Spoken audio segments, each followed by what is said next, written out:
dá para esperar também que façam tudo por vocês, por exemplo. Assim, acho que tem que encontrar dentro do possível as brechas no sistema para vocês irem entrando, e aí tem outros canais possíveis, que não é só sala de cinema, é internet, é botar no YouTube, Orkut, é você exibir em escolas e tudo mais. Acho que tem que fazer a parte de vocês e tem que brigar para que o crítico, o governo, a empresa dê atenção do que vocês estão fazendo, mas não dá para esperar que as coisas vão chegar prontas para vocês. Tem que começar a fazer mesmo, tem que começar a batalhar, porque nada vem de mão beijada. Não vem de mão beijada para pessoas como eu, que tem um espaço grande na imprensa, que tem uma vida de classe média, mas meu filme demorou 7 anos para ser feito, entre a ideia e o lançamento dele. Assim. Então não foi fácil para mim, que supostamente tenho mais condição financeira, mais poder dado pelo jornal, pela Nova Voz. Imagina para vocês, então tem que batalhar, tem que fazer a parte que a gente espera que uma hora chegue. Bruno, né? Já respondeu? Quem vai? Você falou que agora o cinema independente, da periferia, ele está ganhando um espaço no panorama do cinema nacional. Você vê que existe uma certa aversão por parte dos críticos a esse tipo de filme, o filme independente, o filme feito pelo pessoal da favela, pelo pessoal da periferia? Na verdade, sim, eu falei de 2 casos de exceção mesmo. Assim, eu falei do Simples Favela e do Brother, que conseguiram ali dinheiro para fazer produções grandes, conseguiram um circuito grande. O Brother também foi um caso que ele ganhou um prêmio da Petrobras em 2003 e foi lançado em 2011, ou seja, o filme demorou 8 anos para ser lançado. E ainda assim é considerado um caso bem sucedido, porque foi lançado. Assim.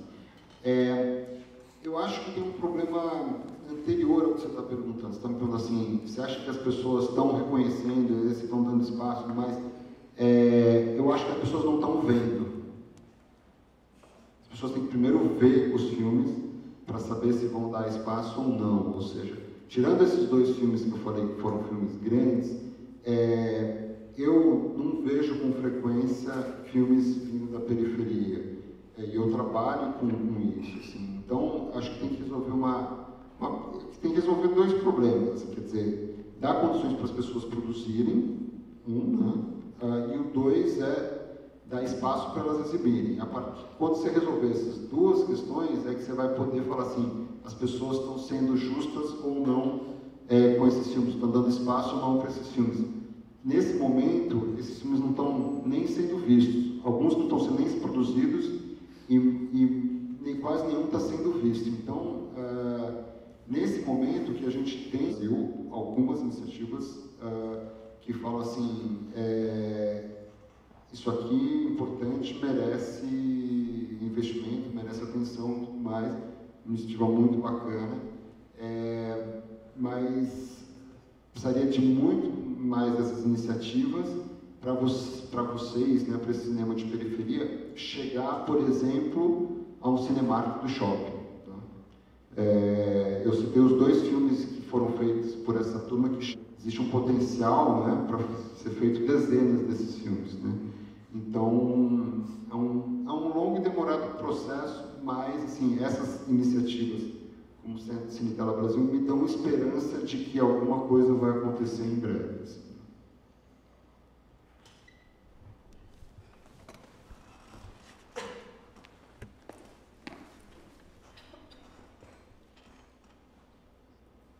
Ser um crítico é um trabalho de grande responsabilidade. Né? Então, você podia dizer para a gente qual é o principal foco que a gente tem que ter para avaliar um filme? Foco?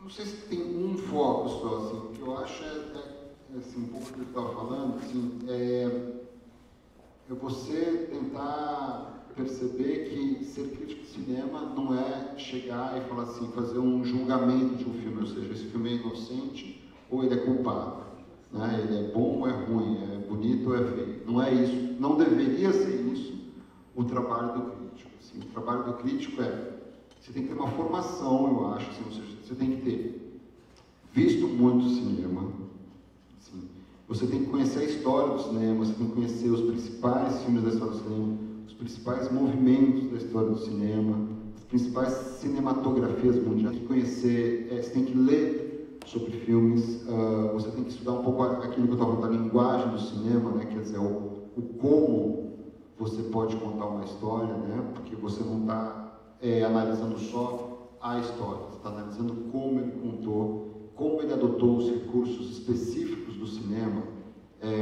para realizar seu filme, né? Quer dizer, como ele utiliza a câmera, como os personagens se movimentam em cena, como os personagens se relacionam com a câmera, a edição, se a edição é mais rápida, se a edição é mais lenta, se o plano está aberto, se o plano é fechado. Você tem que conhecer então a linguagem do cinema para analisar, você tem que conhecer o gênero, você tem que saber quais, dentro desse gênero que ele adotou, como ele trabalhou com os gêneros, como ele trabalhou com as tradições, os clichês desse gênero. Então, acho que o trabalho do crítico não é uma responsabilidade muito grande, mesmo, e essa responsabilidade ela é usada de uma maneira errada muitas vezes, quando alguém simplesmente vira e fala esse filme é ruim, esse filme não merece ser visto. Essa é uma coisa que eu acho que eu nunca disse e não pretendo nunca dizer assim, não vai esse filme assim. O que você tem que fazer como crítico é tentar oferecer um pouco mais de recursos para as pessoas, para o espectador olhar o filme um pouco mais de profundidade, assim, para ele ali um pouquinho além da superfície da tela. Assim. Não é você dar uma resposta pronta sobre o filme para o espectador, assim. Porque cada um vai ter a sua visão do filme. Você dar ferramentas para ele olhar melhor, assim, né? Eu acho que é basicamente essa a função do crítico. Quem escolhe a pauta dos filmes que serão escritos no jornal, por exemplo? Você que escolhe ou já vem lá um cardápio para você? Os editores do caderno escolhem os filmes. Só assim, toda semana a gente tem filmes que estreiam toda sexta-feira, né? E tem filmes que passam em festivais, etc. E tal. Os editores escolhem quais filmes cada crítico deve ver e quais filmes vão acabar entrando no jornal, assim, no caso da Folha. No caso do blog que eu tenho no IG, eu tenho total liberdade de falar sobre os filmes que eu quiser ali, ou seja, pode estrear um filme, sei lá, o Harry Potter novo, mas se eu quiser falar de um filme brasileiro que eu acho que vai ter 5 espectadores, eu posso falar sobre esse filme brasileiro. E no blog, que sou eu que escolho, eu tento priorizar isso, assim. Às vezes eu vejo um filme bom brasileiro que eu sinto que não vai ter tanta possibilidade na bilheteria, assim, eu falo assim, olha gente, esse filme aqui é interessante por isso e aquilo. Uso o blog para isso, já que ali eu tenho essa liberdade de escolha. Que tipo de ferramenta que você, enfim, se você pudesse aconselhar essa turma que está começando assim, de como promover seus próprios filmes, de como fazer com que os filmes cheguem ao seu destino? Quer dizer, cada filme tem o seu público específico, né? Mas aqui, assim, que a gente, se você não assistiu os filmes ainda, fica difícil de... Eu acho que, assim, existem essas novas ferramentas da tecnologia que certamente vocês estão muito mais a par delas do que eu e talvez você, porque essa geração está muito mais enfurnada nisso. A internet, basicamente, redes sociais, é uma maneira de chamar a atenção num certo circuito e, enfim, esperar talvez por um lance de sorte, mas para que isso se espalhe de uma grande forma. Existem casos, assim, eu vou citar um caso bobo da cultura pop, mas que poderia acontecer com algum filme de cinema, por exemplo, o Vou Não, Posso Não, Quero Não, Minha Mulher Não Deixa Não. Botaram um vídeo no YouTube daquilo, aquilo lá, sendo uma besteira ou não, explodiu por causa do YouTube. Agora a gente tem que torcer para que isso exploda como um filme bom, né? E não só com a música ali, mas existem essas ferramentas. Agora, a internet, eu acho que é uma ferramenta mais democrática, enfim, dá para vocês acessarem com não tanto dinheiro, assim, a internet, né? Quem não tem computador em casa tem a lan house e tudo mais. A batalha pela sala de cinema é uma batalha muito mais difícil, muito mais difícil. Eu acho que existem essas redes, quer dizer, você pode exibir aqui no céu, você pode exibir, lá tem o cinema da Coperifo, por exemplo, que é uma experiência sensacional. Tem alguns pontos isolados, mas que ainda você não está no jogo do comércio, ainda está no jogo da comunidade, do social. Assim. O ideal, eu acho que em algum momento as pessoas joguem no jogo do comércio. Vai para estrear em cinema, vai para cartaz, vai tentar fazer dinheiro, mas acho que ainda está longe isso, sim. Acho que nesse momento é mais realista, mais pragmático pensar na internet, pensar nas redes sociais, divulgar, né, da maneira que der aí com essas ferramentas que, enfim, estão mais acessíveis. Alguém? Quem?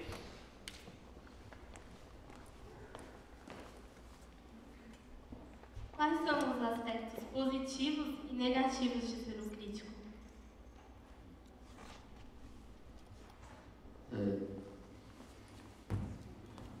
Negativo, eu acho que é um pouco o que eu estava falando no começo, assim, você é visto um pouco como juiz de futebol.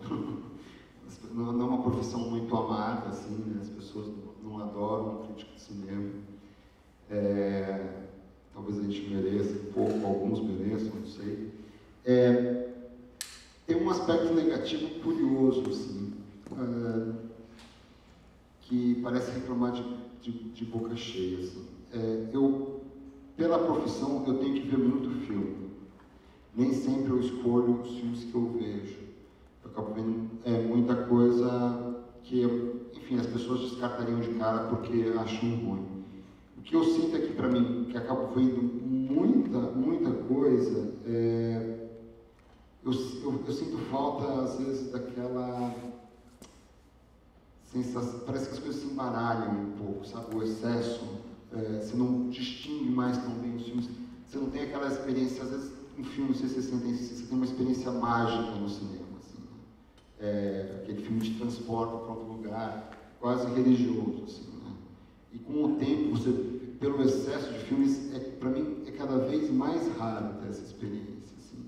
Eu tinha essa experiência com muito mais frequência na adolescência, quando eu ainda não vivia disso, do que de uns anos para cá que eu tenho que ver um filme atrás do outro. Assim, né? Acaba virando um pouco processo meio industrial, assim, sabe? Que nem fazer sabonete, assim, você vem num filme atrás do outro, escrevendo um filme atrás do outro. Assim. Mas é reclamar de barriga cheia, porque eu realmente também podia estar amarrando salsicha e é melhor ver um filme atrás do outro que amarrar uma salsicha atrás da outra, certo? Aspecto positivo me deixar muito tempo no meu lugar preferido no mundo, que é uma sala de cinema. Assim. Não tem nenhum lugar que eu goste mais, que eu me sinta mais confortável, mais feliz. Acho que eu escolhi um pouco a profissão, também um pouco por timidez, assim, por uma dificuldade de me relacionar com as pessoas. É muito mais fácil se relacionar com filmes do que com gente, né? Então, assim, eu me sentia confortável no cinema, que eu podia ficar quietinho vendo aquele outro mundo e viajando ali. E essa profissão te permite isso, né? Te permite ver, enfim, vivenciar essas experiências de outras pessoas, de outros mundos, assim. Para mim, escrever não é tão fácil, assim. Escrever é um processo mais doloroso, assim. Não é uma coisa muito natural, assim. Mas o momento de estar na sala de cinema é quase sempre muito prazeroso. Né? Deixa eu ver o que mais. Tem um pouco, às vezes você viaja um pouco para ver festivais, então é uma experiência muito boa também você poder viajar para ver filmes, né, e conversar sobre filmes. às vezes eu tenho essa experiência de estar aqui conversando com vocês também, é muito legal, assim, é o meu assunto preferido, então é ótimo poder estar discutindo isso, não violência, as outras coisas. Alguém mais?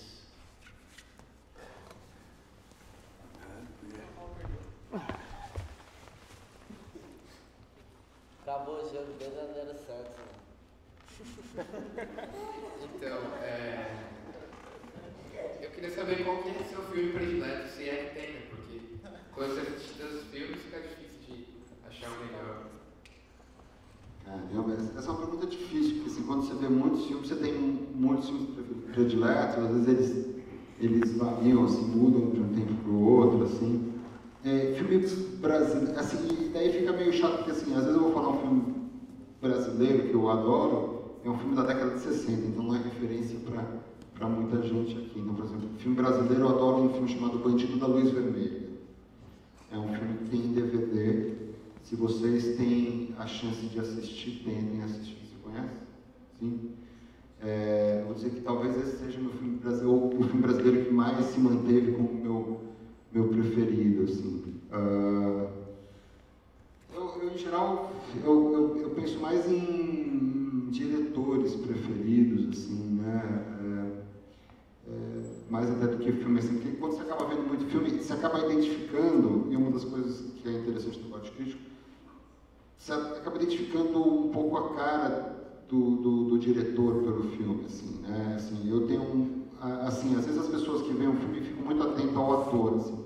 Eu acabo ficando muito atento ao diretor e tentar entender que aquele diretor, qual que é o estilão dele, quais são as marcas dele e tudo mais. Então, eu às vezes penso mais de diretor preferido do que de filme preferido, assim. Os diretores que eu gosto muito do Clint Eastwood, gosto muito do Pedro Almodóvar, enfim, são dezenas de diretores, é difícil, assim. Só para não ser muito tucano, assim, ficar em cima do muro, eu vou falar o Bandido da Luz Vermelha de nacional. De recente nacional é um filme que eu adoro também, mas que mesmo problema, assim, não entra em cartaz, ou se entra, fica uma semana, já sai, ninguém vê. Um filme chamado Serras da Desordem, de um cara chamado André Donati, que é um filme maravilhoso, um cara que vale a pena convidar para ver aqui nas oficinas. E chama Serras da Desordem. Dificílimo de vocês encontrarem um filme, nem sei se sai em DVD, também é um filme que eu adoro. Bom, gente, alguém quer fazer a última pergunta para a gente abrir as portas para assistir aos filmes? Eu queria saber se é difícil para um crítico quando há uma sequência muito grande de filmes que tem que se criticar e o ator principal muda. Muda alguma coisa isso, o ator principal mudar? Para mim, não, assim, é o que eu te disse, assim, o ator, para mim, assim, talvez conheço críticos que estão mais atentos às atuações e tudo mais, assim, mas para mim o ator é um dos muitos elementos que eu tenho que prestar atenção na hora de escrever, assim, desde edição, câmera, fotografia, figurino, cenário, etc e tal. Mas assim, é isso que eu estava falando. Fico atento ao trabalho do diretor. Assim, eu acho que ele é o grande responsável pelo filme em geral. Então eu fico atento mais ao trabalho do diretor do que ao do ator. Então isso não influencia tanto essa ideia. É óbvio que tem atores que eu gosto mais, menos, assim, mas isso não influencia tanto no meu trabalho. O que eu acho difícil em si é você ver muitos filmes e ter que escrever sobre esses vários filmes em pouco tempo, porque é um trabalho que, para mim, pelo menos, não sai assim fácil, rápido. Assim, eu tenho que pensar muito em cada frase que eu escrevo, assim, e tudo mais. Então, para mim, eu fico meio exausto, assim, se eu tenho que escrever sobre 3 filmes num dia, assim, porque já aconteceu, já acontece isso. Você tem que escrever sobre 3 filmes num dia. E, enfim, tem gente que tira de letra, mas para mim é bem exaustivo. Mas, para mim, o trabalho do ator não influencia tanto.